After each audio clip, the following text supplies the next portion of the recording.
Media times news channel देखे आप सभी दर्शकों का बहुत बहुत स्वागत है। मैं हूं रमनदीप कौर। इस वक्त की बड़ी खबर आ रही है प्रयागराज से। क्या है पूरा मामला, देखने के लिए बने रहिए। मुस्लिम धर्म के प्रमुख त्योहारों में बकरीद का पर्व भी बेहद विशेष है। इसे ईद अल अजहा भी कहा जाता है। 28 मई आज भारत में बकरीद मनाई जा रही है। प्रयागराज के ईदगाह समेत सभी मस्जिदों में ईद उल अजहा बकरीद के अवसर पर नमाज अदा की गई। प्रयागराज में लगातार गर्मी का तापमान 45 के पार है, जिसको लेकर नमाज के बाद विशेष दुआ की गई कि मौसम समान हो और लोगों को राहत मिले और देश में अमन चैन बना रहे। नमाज के बाद लोगों ने एक दूसरे को गले मिलकर मुबारकबाद दी। सुरक्षा को लेकर पुख्ता इंतजाम किए गए थे। ईद उल अजहा यानी बकरीद का त्योहार इस्लामिक कैलेंडर के अनुसार 12वें महीने जिल-हिज्जा के 10वें दिन मनाया जाता है। चूंकि बकरीद इस्लामी कैलेंडर के हिसाब से मनाई जाती है, इसलिए हर साल ईद की तारीख अलग होती है। ये दिन कुर्बानी का होता है। मान्यता है कि त्योहार हजरत इब्राहिम अब्राहम द्वारा अपने बेटे हजरत इस्माइल की कुर्बानी देने की इच्छा की याद में मनाया जाता है। देखिए, इस वक्त टेम्परेचर आप देख रहे हैं कि किस कदर है, गर्मी का दिन है। तो यहाँ पे ईद उल अजहा का जो पर्व है, कुर्बानी का पर्व है, इसको शांतिपूर्वक तरीके से मनाया गया और कहीं पे सड़कों पे जो है कहीं भी नमाज नहीं हुई, जबकि घरों के अंदर नमाज अदा की गई है। अब और या मस्जिदों में अपने इबादत खानों में नमाज अदा की गई। और गर्मी के लिए भी यहाँ पे नमाज में गर्मी अल्लाह ताला से दुआ की गई कि गर्मी जो है को राहत मिले लोगों को और देश में अमन चैन कायम रहे, भाईचारा रहे, इसकी यहाँ पे दुआ की गई। जैसे विश्व संकट है, आर्थिक मंदी है, उसके लिए भी क्या दुआ की गई कि कैसे देश ऊपर आए, देश तरक्की करे, हर चीज़ में आगे बढ़े, इसके लिए भी दुआ की गई है। किसी तरह की यहाँ पे भारत में हमारे परेशानी न हो, लोग खुशहाल रहें, इसके लिए भी दुआ की गई है। परिचय बता दें। सैयद मोहम्मद अस्करी। मुस्लिम समुदाय के लोग इस दिन अपनी हैसियत के अनुसार कुर्बानी देते हैं और जरूरतमंदों और गरीबों में बांटते हैं। कुर्बानी के हिस्सों को 3 भागों में बांटा जाता है। एक भाग गरीबों और जरूरतमंदों को दिया जाता है, दूसरा भाग रिश्तेदारों और दोस्तों को दिया जाता है और तीसरा भाग खुद रखा जाता है। ईद उल अजहा का पर्व है और बड़े हर्षोल्लास के साथ त्यौहार को मनाया जा रहा है। नमाज़ें पढ़ी गई, हम लोगों ने नमाज़ पढ़कर अल्लाह से दुआ किया कि हमारे मुल्क में चैन और अमन शांति बनी रहे और भाईचारा बना रहे। जिस तरह से गर्मी पड़ रही है, उसके लिए क्या विशेष दुआ की गई? गर्मी तो बहुत पड़ रही है। हर मस्जिदों में मुसलमानों ने, हम लोगों ने नमाज के बाद दुआ की अल्लाह ताला से कि अल्लाह ताला गर्मी को कुछ कम कर दे और लोगों को राहत मिले। किस तरह की व्यवस्थाएं हैं, सुरक्षा के इंतजाम? यहाँ पर प्रयागराज में शासन प्रशासन द्वारा बहुत अच्छा इंतज़ाम है। साफ़ सफाई, बिजली थोड़ी दिक्कत है, लेकिन फिर भी मिल रही है और काम चल रहा है। कुर्बानी हो रही है, बहुत अच्छी तरीके से हो रही है और शासन प्रशासन बहुत चुस्त है, दुरुस्त है। अधिकारी सड़कों पे टहल रहे हैं, देख रहे हैं। अनीस अहमद, वरिष्ठ पूर्व पार्षद। ये त्योहार गरीबों और जरूरतमंदों की मदद करने और समाज में भाईचारे और सद्भावना को बढ़ावा देने की प्रेरणा देता है। आज बकरीद पर्व के उपलक्ष्य में नमाज संपन्न की गई है। 400 के आसपास मस्जिदों और ईदगाहों पर नमाज पढ़ी गई है और सख्त रूप से संपन्न भी हुई है। इसमें हर जगह पर पुलिस बल पर्याप्त रूप से डिप्लॉय किया गया था और उच्चाधिकारीगण और पुलिस के कर्मचारी सुबह से ही भ्रमणशील थे हर जगह पर, ताकि किसी भी तरह की कोई भी समस्या उत्पन्न न हो। सड़क पर नमाज ना पढ़ने के हमारे जो निर्देश थे पहले से दिए गए थे और कहीं पर भी इस तरह की कोई भी सूचना नहीं आई है। और कुर्बानी के संबंध में जो निर्देश दिए गए थे सभी का पूर्ण रूप से पालन किया जा रहा है सभी के द्वारा। सोशल मीडिया पर भी हमारी निगरानी रखी जा रही है। कोई भी अगर ऐसा व्यक्ति है जो law and order situation create करने का प्रयास करता है या शांति व्यवस्था को बाधित करने का प्रयास कर रहा है, तो उसके विरुद्ध कठोर से कठोर कार्रवाई की जाएगी।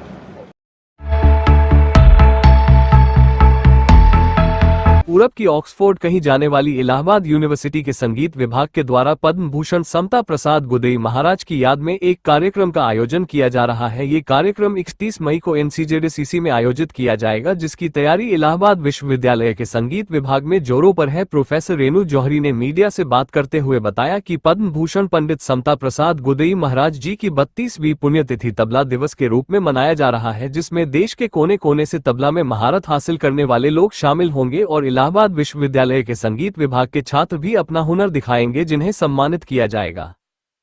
समता प्रसाद जी की पुण्यतिथि किस तरह से इस बार आप लोग मना रहे हैं और क्या खास इस पर कार्यक्रम कर रहे हैं और किस तरह से कौन कौन लोग इसमें शामिल हो रहे हैं? पद्म भूषण पंडित समता प्रसाद उर्फ गुदई महाराज जी की पुण्यतिथि के उपलक्ष्य में 32वीं पुण्यतिथि के उपलक्ष्य में इस बार तबला दिवस का आयोजन 31 मई 2026 को किया जा रहा है और तबला दिवस का आयोजन 31 मई 2014 से निरंतर किया जा रहा है। ये कार्यक्रम पद्म भूषण पंडित समता प्रसाद ट्रस्ट ऑफ तबला प्रयागराज तथा संगीत एवं प्रदर्शन कला विभाग इलाहाबाद विश्वविद्यालय इलाहाबाद तथा उत्तर मध्य सांस्कृतिक केंद्र प्रयागराज के संयुक्त तत्वावधान में आयोजित हो रहा है। कार्यक्रम का उद्देश्य भारतीय शास्त्रीय संगीत विशेषकर तबला वादन की समृद्ध परंपरा को नई पीढ़ी तक पहुंचाना है तथा महान कलाकारों को श्रद्धांजलि अर्पित करना है। इसमें व्याख्यान, संगीत प्रस्तुतियां, सम्मान समारोह तथा विद्वानों एवं कलाकारों का संवाद शामिल रहेगा। कौन इसमें मुख्य अतिथि होंगे? इस समारोह में देश के प्रतिष्ठित तबला व संगीत कलाकार भाग ले रहे हैं। विशेष रूप से प्रख्यात तबला वादक बंग भूषण पंडित आनंदो चटर्जी कोलकाता से, इनकी उपस्थिति कार्यक्रम का मुख्य आकर्षण रहेगी। आपके शिष्य श्री सिद्धि विनायक पैठणकर पुणे से आ रहे हैं, वो भी अपना तबला वादन प्रस्तुत करेंगे और उनकी विशेषता है वो दोनों हाथों से इक्वली तबला वादन करते हैं। और गायन के कलाकार डॉक्टर इंद्रेश मिश्र दिल्ली से आकर अपनी कला का प्रदर्शन करेंगे। इसके अतिरिक्त विभाग के शोध छात्र छात्राएं कुल गीत का गायन वादन करेंगे। छात्रा संस्कृति केसरवानी सेमी क्लासिकल गीत पर नृत्य के माध्यम से श्रद्धांजलि अर्पित करेंगी और इस प्रकार विभिन्न घरानों के कलाकार, संगीतज्ञ, विद्वान, शोधार्थी एवं युवा अपनी सहभागिता देंगे। इसमें हमारे जो मुख्य अतिथि हैं वो प्रोफेसर स्वतंत्र शर्मा मैम हैं, रिटायर्ड वाइस चांसलर राजा मानसिंह तोमर विश्वविद्यालय ग्वालियर, और हमारे जो विशिष्ट अतिथि हैं वो श्री सुदेश शर्मा, डायरेक्टर एनसीजेडसीसी। तो ये दोनों लोग रहेंगे और इसमें हम लोग पुरस्कार भी दे रहे हैं, बहुत ही महत्वपूर्ण पुरस्कार। तो पद्म भूषण पंडित समता प्रसाद लाइफ टाइम अचीवमेंट अवार्ड इस वर्ष प्रख्यात तबला वादक बंग भूषण पंडित आनंदो चटर्जी जी को उनके भारतीय शास्त्रीय संगीत एवं तबला वादन के क्षेत्र में अतुलनीय योगदान हेतु प्रदान किया जा रहा है।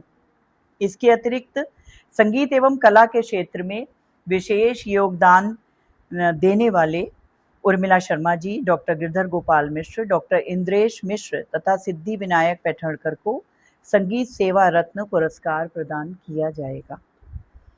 और इसमें हमारे विद्यार्थियों एवं शोधार्थियों की भी बहुत महत्वपूर्ण भूमिका है। वे आयोजन की विभिन्न व्यवस्थाओं, मंच संचालन, शोध पत्र प्रस्तुति तो पूर्व में हो चुकी है, कलाकार समन्वय तथा सांस्कृतिक गतिविधियों में सक्रिय सहयोग दे रहे हैं। इसके साथ ही यह कार्यक्रम उनके लिए भारतीय शास्त्रीय संगीत की परंपरा, मंचीय अनुशासन तथा वरिष्ठ कलाकारों के अनुभवों से सीखने का एक महत्वपूर्ण अवसर भी है। कार्य समिति के सभी सदस्यों, जिनमें डॉक्टर आशीष, उदय नारायण पांडे, स्तुति, प्रोन्नति तिवारी, दिव्या गुप्ता के नाम उल्लेखनीय हैं, जिन्होंने दिन रात मेरे साथ कार्य किया है। ये सभी मेरे शोध छात्र छात्राएं हैं। और पद्म भूषण पंडित समता प्रसाद जी की पुण्यतिथि 31 मई को आयोजित होने वाले तबला दिवस समारोह जो है वो इतिहास के पन्नों में उन्हीं की भांति अमर रहेगा। एनसीजेडसीसी। अपना परिचय बता दिए। मैं professor Renu Johri, music and performing arts department, university of Allahabad, और मैं सेक्रेटरी भी हूँ पद्म भूषण पंडित समता प्रसाद ट्रस्ट ऑफ तबला। उसकी सेक्रेटरी और चीफ ट्रस्टी।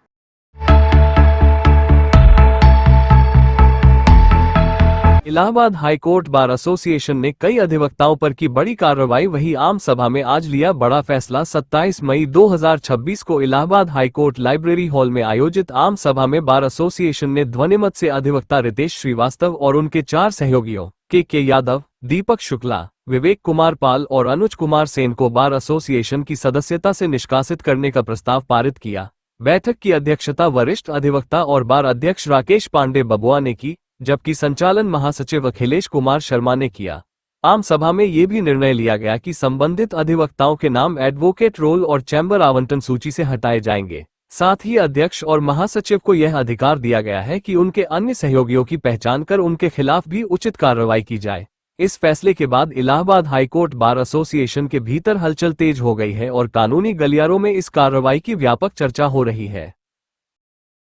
बार की मर्यादा को भंग कर रहे हैं, बार के पदाधिकारियों को गाली दे रहे हैं, इनके खिलाफ उचित एक्शन होना चाहिए। यदि आम सभा तैयार है तो हम इनको तुरंत एक्सपेंड करें।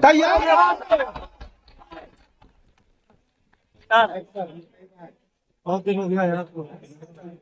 जो लोग इनके सहयोगी हैं उनको अध्यक्ष और सेक्रेटरी उनका भी नाम इंगित करके और अन्य ऐसे लोग जो कि बार की मर्यादा को भंग कर रहे हैं उनके बारे में अध्यक्ष और सेक्रेटरी उनको जो है पास करके पहचान के और उनके खिलाफ भी उचित एक्शन लेंगे। इसको भी आज की आम सभा स्थगित की जाती है। अब मंगल जगह मीटिंग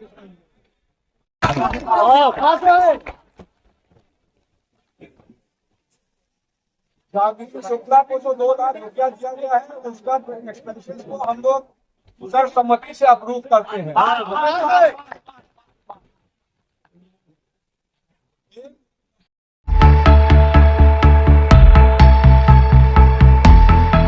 संगम नगरी प्रयागराज ईद उल अजहा यानी बकरा ईद का पर्व सकुशल संपन्न कराने के लिए प्रयागराज की कमिश्नरेट पुलिस ने अपनी तैयारी कर ली है। पीस कमेटी की बैठक के बाद पुलिस ने देर शाम पुराने शहर करेली, अटाला, शाहगंज, चकिया सहित मिली जुली आबादी वाले इलाकों में फ्लैग मार्च किया। इस दौरान डीसीपी मनीष शांडिल्य, एसीपी रवि गुप्ता और एसीपी निकिता श्रीवास्तव ने फोर्स के साथ इलाकों का दौरा किया और लोगों से मिलजुल कर पर्व मनाने की अपील की। ईदगाह में बकरीद की नमाज सुबह 9 बजे होंगी। कल बकरीद का पर्व है और इसके दृष्टिगत हमारे सिटी जोन प्रयागराज कमिश्नरेट के अंदर लगभग 400 के आसपास मस्जिदें और ईदगाहें हैं जहाँ पर कल नमाज़ पढ़ी जाएगी। सभी थानों पर पीस कमेटी की मीटिंग में आयोजित कर ली गई थी और सेंट्रल पीस कमेटी की मीटिंग में आयोजित कर ली गई। सभी से ये अपील की गई है कि सड़क पर नमाज नहीं होनी है। इसके अलावा जो कुर्बानी है उसमें प्रतिबंधित जो जानवर हैं उनकी कुर्बानी नहीं होनी है। जो कुर्बानी के बाद अवशेष मिलते हैं उसका सही ढंग से डिस्पोजल होना है। किसी भी तरह के लॉ एंड ऑर्डर की समस्या उत्पन्न नहीं होनी है और सभी मस्जिदों और ईदगाहों पर हमारे पुलिस की ड्यूटी तैनात कर दी गई है। सोशल मीडिया पर भी सतर्क दृष्टि रखी जा रही है कि कहीं कोई भी किसी भी तरह की भ्रम की स्थिति पैदा उत्पन्न ना हो। इसके अलावा कि हमारे यहाँ वीडियोग्राफी, फोटोग्राफी और ड्रोन के माध्यम से भी संपूर्ण पर्व की निगरानी सुरक्षा के दृष्टिगत रखी जा रही है और फ्लैग मार्च भी अति संवेदनशील स्थानों और संवेदनशील स्थानों पर फ्लैग मार्च भी हमारा प्रस्तावित है।